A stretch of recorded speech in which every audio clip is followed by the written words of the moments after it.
Where the other are they? Inside the film.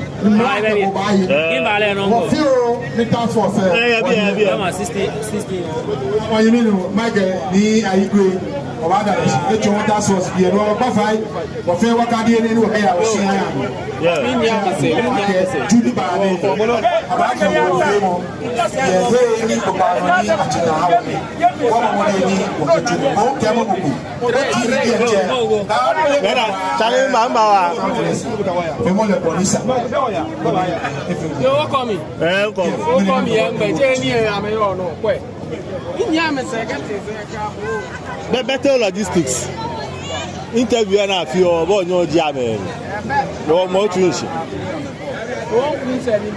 Put a row. Thank you.